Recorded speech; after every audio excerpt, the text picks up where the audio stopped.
दोस्तों आज हम एक्सप्लेन करने वाले हैं एक एडवेंचर फैंटेसी मूवी की कहानी को। तो चलिए शुरू करते हैं।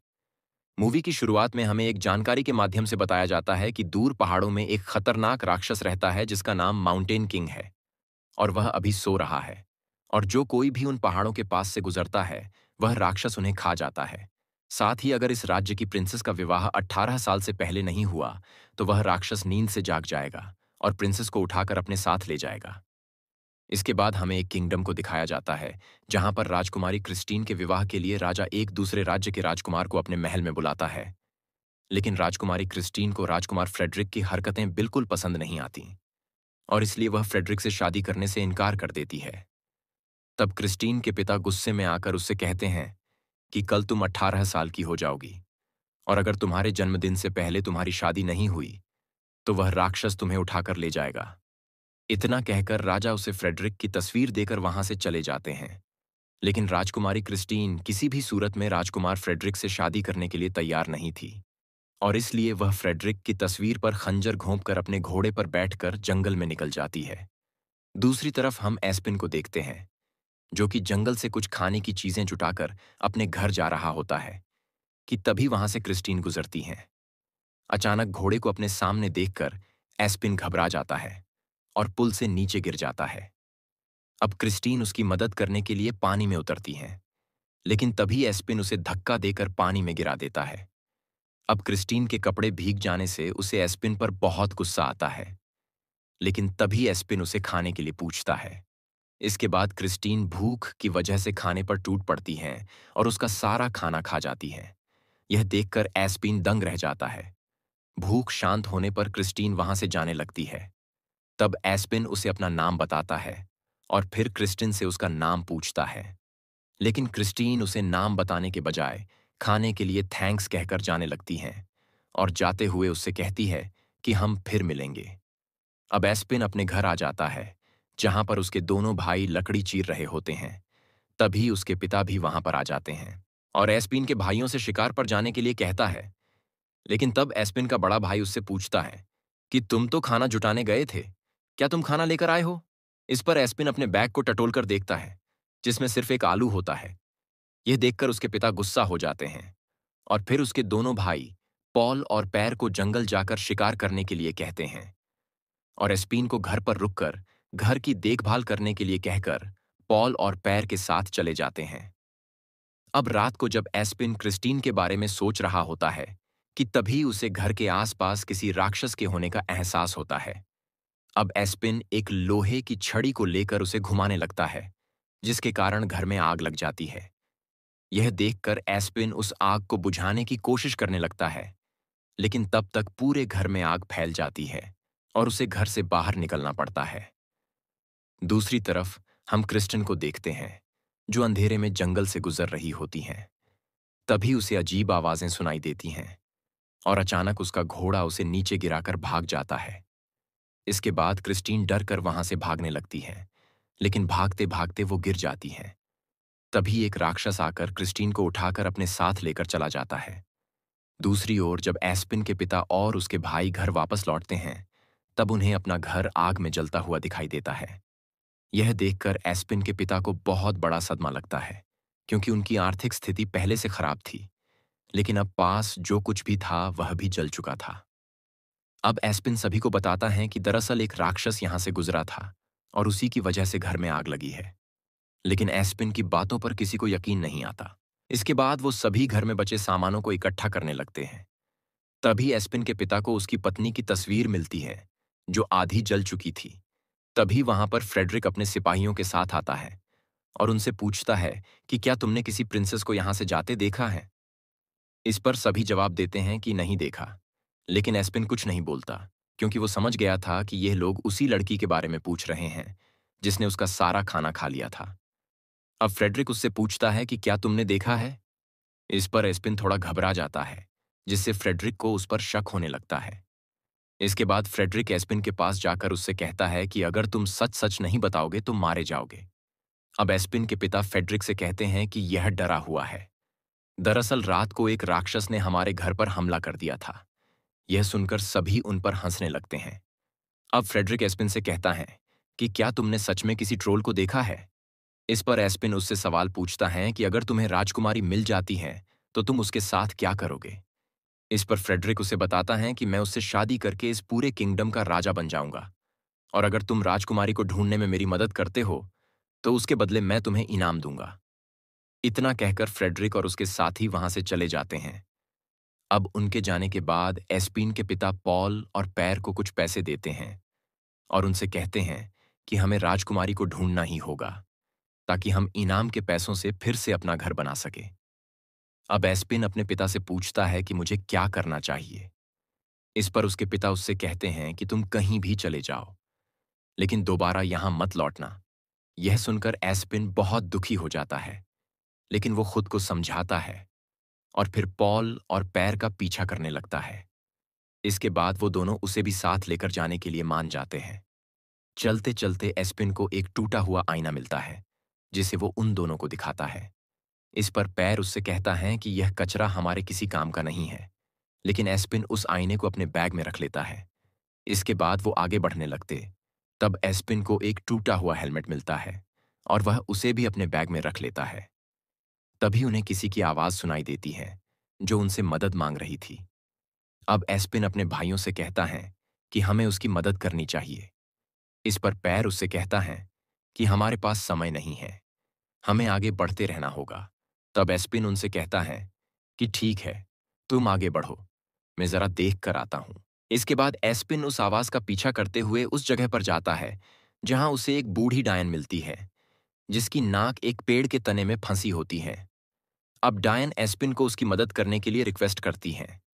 इसके बाद एस्पिन उसकी मदद करता है। अब डायन एस्पिन से कहती है कि मैं लंबे समय से भूखी हूं, क्या तुम्हारे पास कुछ खाने पीने की चीज है। इस पर एस्पिन उसे अपने बैग में रखा आलू दे देता है, जिसे डायन तुरंत चट कर जाती है और फिर एस्पिन से पूछती हैं कि तुम इस खतरनाक जंगल में क्या कर रहे हो। इस पर एस्पिन उसे बताता है कि दरअसल हम तीनों भाई राजकुमारी क्रिस्टीन को ढूंढने निकले हैं।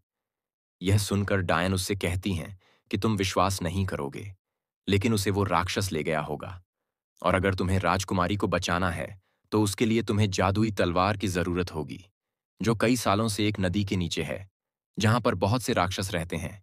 इस पर एस्पिन उससे सवाल करता है कि आखिर मुझे वो नदी कहाँ मिलेगी। तब डायन उसे इसे एक जादुई नक्शा देती हैं और उससे कहती है कि तुम जहां जाना चाहते हो, यह नक्शा तुम्हें वहां तक पहुंचने का रास्ता दिखाएगा। लेकिन जब एस्पिन उस नक्शे को देखता है तो वह एकदम खाली कागज की तरह होता है। अब डायन उसे बताती हैं कि रास्ता दिखाने के लिए तुम्हें नक्शे से रिक्वेस्ट करनी होगी। इसके बाद एस्पिन नक्शे से तेगवीर नदी के बारे में पूछता है। तभी उस खाली नक्शे में नदी तक पहुंचने का रास्ता दिखाई देने लगता है। यह देखकर एस्पिन बहुत खुश हो जाता है और फिर वह नक्शे के मुताबिक आगे बढ़ने लगता है। तभी उसे कुछ मिलता है। इसके बाद वो फिर से आगे बढ़ने लगता है। तभी हम वहां पर उस ट्रोल के पैरों के निशान को देखते हैं। वहीं दूसरी तरफ रानी राजा से कहती है कि हो सकता है कि राजकुमारी को वो राक्षस उठाकर ले गया होगा। इस पर राजा उससे कहता है कि यह एक काल्पनिक कहानी है, यह सच नहीं है। तभी एक मंत्री हाँफते हुए राजा के पास आकर कहता है कि राजकुमारी को राक्षस अपने साथ लेकर गया है, हमें उसका दांत मिला है। यह सुनकर राजा घबरा जाते हैं। वहीं दूसरी तरफ रात होने पर एस्पिन उस हेलमेट में खाना पकाता है। वहीं हमें क्रिस्टीन को दिखाया जाता है, जो एक गुफा में होती हैं और उसके आसपास बकरियां होती हैं। वो उस गुफा से निकलने की कोशिश करती है, लेकिन कोई फायदा नहीं होता, क्योंकि बाहर निकलने का रास्ता बंद होता है। दूसरी तरफ हम पॉल और पैर को देखते हैं, जिन्हें रास्ते में गोल्डन सेव की टोकरी मिलती है। वह दोनों बहुत समय से भूखे होने के कारण ज्यादा कुछ नहीं सोचते और टोकरी से सेव उठाकर खाने लगते हैं। वह सेव खाने में बहुत स्वादिष्ट होते हैं, इसलिए वह दोनों टोकरी के सारे सेव खा जाते हैं और जोर जोर से हंसने लगते। तभी वहां पर तीन खूबसूरत लड़कियां आती हैं और उनसे कहती हैं कि क्या आपको हमारे सेव पसंद आए? हमारे साथ चलो, तुम्हें और भी अच्छा खाना खाने को मिलेगा। यह सुनकर वह दोनों उन लड़कियों के साथ चले जाते हैं। दूसरी ओर एस्पिन नक्शे के रास्ते आगे बढ़ रहा होता है। तभी उसे पॉल और पैर लड़कियों के साथ दिखाई देते हैं और फिर वह उनका पीछा करते हुए पहाड़ों में चला जाता है, जहां उसे रास्ते में एक सेव दिखाई देता है। अब एस्पिन उस सेव को उठाकर खा लेता है। उसका स्वाद अद्भुत था। वहीं उसे एक गुफा दिखाई देती है और वह एक गुफा के अंदर चला जाता है। वहां उसे पॉल और पैर खूबसूरत लड़कियों के साथ बैठकर तरह तरह का खाना खा रहे होते हैं। अब एक लड़की एस्पिन को भी उनके साथ ज्वाइन करने के लिए कहती हैं। अब एस्पिन भी उनके साथ बैठकर मजे से खाने लगता है, लेकिन तभी उसे खाने की जगह कीड़े दिखाई देने लगते हैं। यह देखकर एस्पिन अचानक घबरा जाता है। तब उसके साथ वाली लड़की उसे एक गोल्डन एप्पल देती है।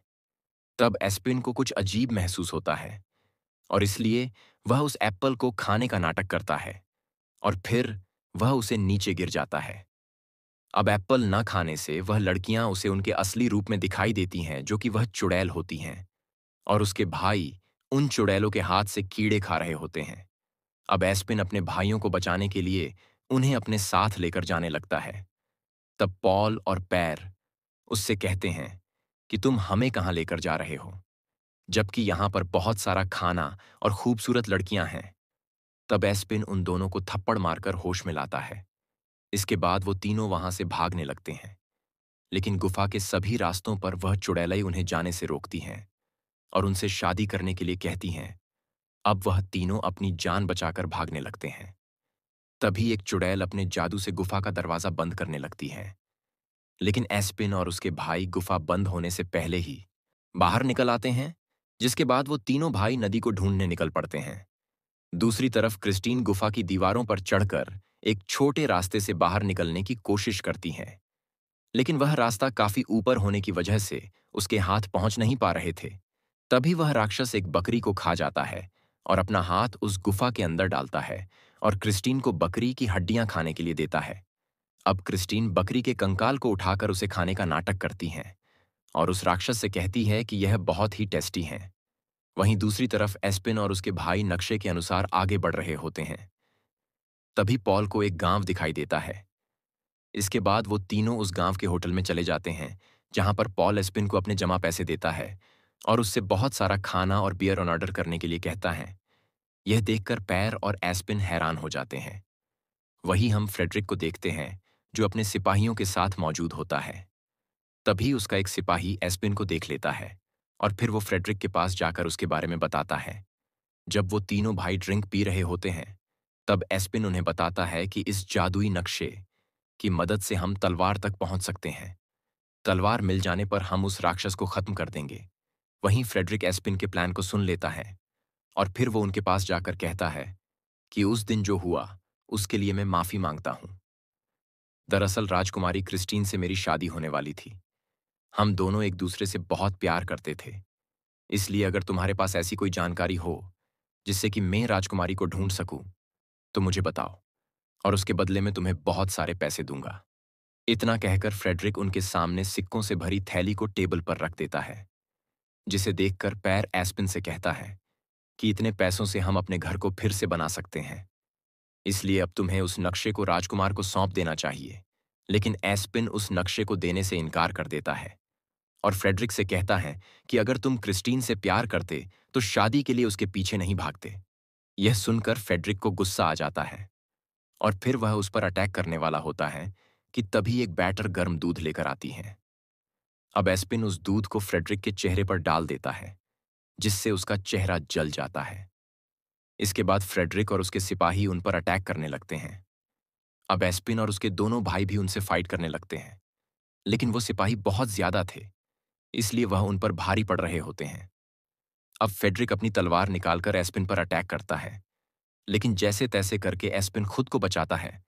तब फ्रेडरिक एक टेबल पर चढ़कर एस्पिन को मारने ही वाला होता है कि तभी एक ताकतवर आदमी उसे उठाकर फेंक देता है, जिससे फ्रेडरिक के तोते उड़ जाते हैं।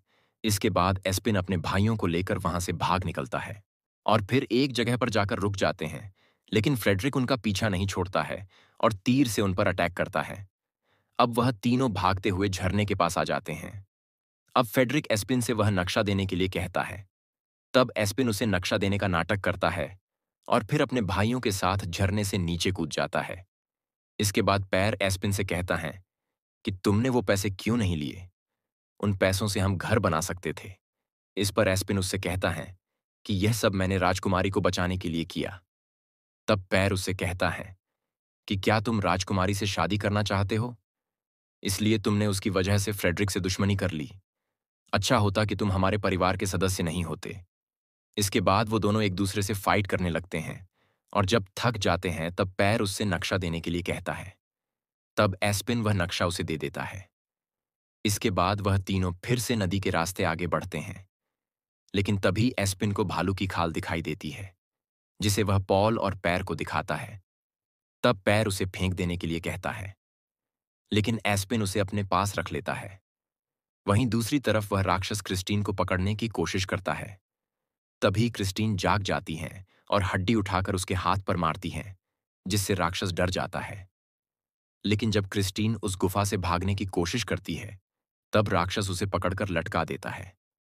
तब क्रिस्टीन उससे कहती हैं कि जब किसी लड़की की शादी होती है, तब उसे वेडिंग ड्रेस पहननी होती है। लेकिन अभी मेरे पास ड्रेस नहीं है, इसलिए हमारी शादी नहीं हो सकती। यह सुनकर राक्षस उसे नीचे गिरा देता है। अब आगे बढ़ते हुए वह एक खतरनाक जगह पर पहुंच जाते हैं, जहां पर चारों तरफ बहुत ज्यादा कोहरा होता है, जिससे नक्शे में कुछ दिखाई नहीं देता। इसलिए पैर और पॉल आगे बढ़ने लगते हैं। वही एस्पिन का पैर कीचड़ में फंस जाता है और इस वजह से वह अपने भाइयों से पीछे रह जाता है। वही पॉल और पैर को अजीब आवाजें सुनाई देती हैं और तभी उन्हें फ्रेडरिक और उसके सिपाही घेर लेते हैं, जो उनका पीछा कर रहे होते हैं। अब फ्रेडरिक उनसे पूछता है कि तुम्हारा भाई एस्पिन कहाँ है, जिस पर पॉल उससे कहता है कि झरने से कूदते वक्त उसकी मौत हो गई। वहीं एस्पिन अपने भाइयों को ढूंढते हुए उस नदी के पास पहुंच जाता है और फिर नदी में कूद जाता है, जहां उसे वह तलवार मिल जाती है। लेकिन तभी एक क्रिएचर आकर उस पर अटैक कर देता है, जिससे तलवार उसके हाथ से छूट जाती है। अब एस्पिन बाहर निकलता है और फिर से उस तलवार को लेने जाता है और फिर उस क्रिएचर को मारकर पानी से बाहर निकलता है। वहीं दूसरी ओर फ्रेडरिक पॉल और पैर को एक पेड़ से बांध देता है। इसके बाद पैर को एक तरकीब सूझती है और वह एक सिपाही को अपने पास बुलाता है और उससे कहता है कि मुझे तुम्हें कुछ बताना है। जब वह सिपाही उसके करीब जाता है, तब पैर उसकी आंखों में धूल झोंक देता है और फिर वह भागकर घोड़े पर चढ़ जाता है। लेकिन वह घोड़ा उसी जगह खड़ा रहता है। यह देखकर सभी उस पर हंसने लगते हैं। दूसरी तरफ एस्पिन उस तलवार एक पेड़ पर चलाकर देखता है। तभी वह पेड़ कट कर गिर जाता है। अब आगे बढ़ते हुए एस्पिन उसके भाई दिखाई देते हैं, जिन्हें फ्रेडरिक ने बंदी बना लिया होता है और वह जादुई नक्शा भी उसके पास होता है। अब एस्पिन भालू की खाल को पहनकर उन्हें डराने की कोशिश करता है, जिससे सभी डरकर भागने लगते हैं। लेकिन एस्पिन जोश में होश खो देता है। खाल पहनने से उसे कुछ दिखाई नहीं देता और वह लड़खड़ाकर नीचे गिर जाता है, जिससे सभी के सामने उसकी पोल खुल जाती है कि वह भालू नहीं एस्पिन है। इसके बाद वह उसे भी पकड़कर उसके भाइयों के साथ बांध देते हैं। जिसके बाद फ्रेडरिक उस जादुई नक्शे से उस राक्षस की गुफा का रास्ता पूछता है। तब एस्पिन उससे पूछता है कि तुम क्रिस्टीन के साथ क्या करने वाले हो। इस पर फ्रेडरिक उसे बताता है कि मुझे बस इस किंगडम का राजा बनना है और क्रिस्टीन से शादी के बाद मैं उसे खत्म कर दूंगा। इतना कहकर फ्रेडरिक अपने सिपाहियों के साथ उस गुफा की ओर बढ़ने लगता है। रात होने पर वह सभी खाना खाने के लिए रुकते हैं। अब उन्हें खाना खाते देख पॉल अपने भाइयों से कहता है कि मुझे भी चिकन खाना है। अब एस्पिन फ्रेडरिक से कहता है कि क्या तुम हमें मारता हुआ देखना चाहते हो? हमें भी खाना चाहिए। इस पर फ्रेडरिक अपने सिपाही से उन्हें अपना खाना देने के लिए कहता है। तब वह सिपाही उस खाने को उनके सामने फेंक देता है और फिर वह सभी उन पर हंसने लगते हैं। इसके बाद फ्रेडरिक उन्हें मारने ही वाला होता है कि तभी उन्हें जानवरों की चीखें सुनाई देती हैं। अब फ्रेडरिक और उसके सिपाही जान बचाकर भागने लगते हैं। अब एस्पिन अपने भाई से पत्थर उठाने के लिए कहता है। इसके बाद वो पत्थर की मदद से रस्सी काटकर आजाद हो जाते हैं। लेकिन तभी वह राक्षस उस पेड़ को उखाड़कर फेंक देता है। अब एस्पिन और उसके दोनों भाई उस राक्षस से जान बचाकर भागने लगते हैं। वही फ्रेडरिक और उसके साथी एक जगह पर छुप जाते हैं, लेकिन वह राक्षस उन्हें ढूंढ लेता है और उन पर अटैक कर देता है। अब फ्रेडरिक वहां से बचकर एक पेड़ पर चढ़ जाता है। तभी उसका एक सिपाही भी आकर उसी पेड़ पर चढ़ जाता है। दूसरी तरफ वह तीनों भाई एक छोटी गुफा में छिप जाते हैं, लेकिन पॉल अपने साथ उस चिकन को भी ले आता है। अब पैर उस चिकन को बाहर फेंक देता है, लेकिन वह चिकन पेड़ों से टकराते हुए वापस उसी जगह पर आकर गिरता है। वहीं फ्रेडरिक अपने साथी से कहता है कि तुमने मेरी बहुत सेवा की, लेकिन आज तुम्हें मेरे लिए एक आखिरी बलिदान और देना होगा। ताकि मैं सुरक्षित रह सकूं। इतना कहकर वह अपने साथी को पेड़ से नीचे गिरा देता है और उसके गिरते ही वह राक्षस उसे खा जाता है। यह देखकर फ्रेडरिक को लगता है कि वो अब बच गया है। तभी ट्रोल उसके पेड़ को उखाड़ने लगता है। दूसरी तरफ पॉल को लगता है कि शायद वो राक्षस चला गया होगा, लेकिन तभी वह राक्षस आकर पॉल को उठाकर अपने साथ लेकर गुफा की ओर जाने लगता है। यह देखकर एस्पिन बहुत दुखी हो जाता है और पैर से कहता है कि यह सब मेरी वजह से हुआ है। तब पैर उसे समझाते हुए कहता है कि हो सकता है हमारा घर तुम्हारी गलती से जला हो, लेकिन फिर भी तुम एक अच्छे इंसान हो और तुम हम सब अलग हो। तुम्हारे लिए कुछ भी असंभव नहीं। इसलिए अब हमें साथ मिलकर पॉल को बचाना होगा। पॉल के बिना हम अपने घर नहीं जा सकते। वहीं दूसरी तरफ वह राक्षस फ्रेडरिक और पॉल को ले जाकर उस गुफा में डाल देता है। तभी उन्हें क्रिस्टीन दिखाई देती है, जिसे देखकर फ्रेडरिक खुश हो जाता है और उससे जाकर लिपट जाता है। फिर वह क्रिस्टीन को बताता है कि मैंने तुम्हें ढूंढने के लिए कितनी कठिनाइयों का सामना किया है। लेकिन तभी पॉल उसके झूठ की पोल खोल देता है और क्रिस्टीन को बताता है कि यह तुमसे शादी करके तुम्हारा राज्य हड़पना चाहता है और उसके बाद यह तुम्हें जान से मार देगा। अब फेडरिक पॉल को चुप कराने के लिए उसकी तरफ बढ़ता है कि तभी क्रिस्टीन एक हड्डी को उठाकर फ्रेडरिक के सिर पर मारकर उसे बेहोश कर देती है। और जब वह पॉल पर अटैक करने वाली होती है, तब पॉल उसे बताता है कि वो और उसके दोनों भाई एस्पिन और पैर उसी को ढूंढ रहे थे। अब क्रिस्टीन एस्पिन का नाम सुनकर बहुत खुश हो जाती है और वह पॉल से पूछती हैं कि क्या एस्पिन हमें बचाने आ रहा है। इस पर पॉल उसे बताता है कि एस्पिन हमें जरूर बचा लेगा। वहीं दूसरी तरफ हम एस्पिन और पैर को देखते हैं, जहां एस्पिन को वह तलवार मिल जाती है। इसके बाद एस्पिन एक कांच के डिब्बे में शहद डालकर रख देता है और तभी बहुत सारे जुगनू आकर डिब्बे में आ जाते हैं। इसके बाद वो उन्हें टॉर्च की तरह इस्तेमाल करते हुए राक्षस की गुफा की तरफ बढ़ने लगते हैं और आखिरकार वह दोनों उस गुफा तक पहुंच जाते हैं। इसके बाद वो उसके अंदर चले जाते हैं, लेकिन उस गुफा में उन्हें बहुत सारे रास्ते दिखाई देते हैं। तभी पैर को एक कंकाल मिलता है। वही एस्पिन को पॉल का एक जूता मिलता है। इसके बाद वो उसी रास्ते को चुनकर आगे बढ़ने लगते हैं। तभी एस्पिन का पांव फिसलता है और वह तलवार के सहारे लटक जाता है, लेकिन तभी उसे पॉल और क्रिस्टीन देख लेते हैं। अब एस्पिन और पैर एक रस्सी की मदद से पॉल और क्रिस्टीन और फ्रेडरिक को ऊपर खींच लेते हैं। इसके बाद वो सभी गुफा से बाहर निकलने की कोशिश करते हैं। तभी उन्हें वह राक्षस दिखाई देता है जो खर्राटे लेकर सो रहा होता है, लेकिन उसकी पूंछ बाहर निकलने वाले रास्ते पर होती हैं। अब क्रिस्टीन हिम्मत करके उसकी पूंछ के ऊपर से कूदकर दूसरी तरफ आ जाती है। इसके बाद एस्पिन और उसके दोनों भाई भी दूसरी तरफ आ जाते हैं, लेकिन फ्रेडरिक ट्रोल को देखकर घबरा जाता है। इसलिए वह जंप करते वक्त उसकी पूंछ से टकरा जाता है, जिसके चलते वह राक्षस जाग जाता है। यह देखकर सभी वहां से भागकर गुफा के बाहर निकल आते हैं, लेकिन वहां से भागने का कोई रास्ता नहीं होता। अब क्रिस्टीन सभी से कहती हैं कि हमें पहाड़ के ऊपर चढ़ना चाहिए, ताकि जब सूर्योदय हो तब सूर्य की किरण उस राक्षस पर पड़ेगी और वह मारा जाएगा। अब सभी को क्रिस्टीन बात सही लगती है, इसलिए वह सभी ऊपर चढ़ने लगते हैं।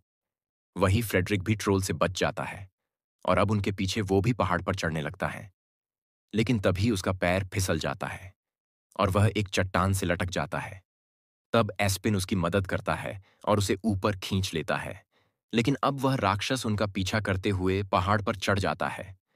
अब एस्पिन उससे डरकर भागने की बजाय लड़ने का फैसला करता है। इसके बाद वो अपनी तलवार निकालकर राक्षस के पैर पर तलवार से अटैक करता है, लेकिन तभी राक्षस उसे उछालकर दूर फेंक देता है। तब पैर ट्रोल को पत्थर मारकर एस्पिन को बचाने की कोशिश करता है, लेकिन वह ट्रोल उस पर अटैक करके उसे बेहोश कर देता। अब एस्पिन अपने बैग से उस टूटे हुए आईने को निकालता है। वहीं तब तक क्रिस्टीन उसका ध्यान भटकाने की कोशिश करती है। कुछ ही समय में सूर्योदय होने वाला था। अब एस्पिन एक पत्थर पर चढ़कर सूरज की किरण को ट्रोल की तरफ मोड़ देता है। अब ट्रोल क्रिस्टीन और पॉल को मारने ही वाला होता है कि तभी सूर्योदय हो जाता है और सूर्य की किरण राक्षस पर पड़ते ही वह पत्थर में बदल जाता है। अब क्रिस्टीन उसे एक लात मारती हैं, जिससे वह राक्षस वहीं पर ढेर हो जाता। वहीं दूसरी तरफ फेडरिक को वह डायन दिखाई देती है। अब फ्रेडरिक उससे जंगल से बाहर निकलने का रास्ता पूछता है। तब डायन उसे गलत रास्ता बता देती हैं। अब अगले दिन एस्पिन उसके भाइयों के साथ क्रिस्टीन को राजा के महल लेकर जाते हैं, जहां क्रिस्टीन के माता पिता अपनी बेटी को सही सलामत देखकर बहुत खुश होते हैं। तब क्रिस्टीन अपने पिता से कहती है कि एस्पिन और उसके भाइयों की वजह से मेन जिंदा बच पाई। यह सुनकर राजा उन्हें इनाम देने की घोषणा करता है। तब एस्पिन राजा से रिक्वेस्ट करता है कि उन्हें अपने घर को फिर से बनाने के लिए कुछ पैसों की आवश्यकता है। अब इस पर राजा मान जाता है, जहां उनके पिता पॉल और पैर को देखकर खुश हो जाते हैं। तभी एस्पिन भी वहां पर आता है। अब उसके पिता एस्पिन से माफी मांगते हैं। तब एस्पिन अपने पिता को सिक्कों से भरी थैली देता है, जिसे देखकर उनके पिता बहुत खुश हो जाते हैं और वह पॉल और पैर से कहते हैं कि तुमने कर दिखाया। तब पैर उन्हें बताता है कि यह इनाम एस्पिन ने कमाया है। इसके बाद वह चारों फिर से अपना घर बना लेते हैं। तभी वहां पर क्रिस्टीन भी आ जाती है। इसके बाद एस्पिन और क्रिस्टीन घोड़े पर बैठकर जंगल में एंजॉय करने निकल जाते हैं। वहीं दूसरी तरफ फेडरिक डायन के बताए गए रास्ते पर चलते चलते उन चुड़ैलों के गुफा के पास पहुंच जाता है। वहीं उसे एक सुनहरा सेब दिखाई देता है और वह उसे खा लेता है। इसके बाद वह खूबसूरत लड़कियां फ्रेडरिक को अपने साथ गुफा में लेकर चली जाती हैं और इसी के साथ यह शानदार मूवी यहीं पर खत्म हो जाती है।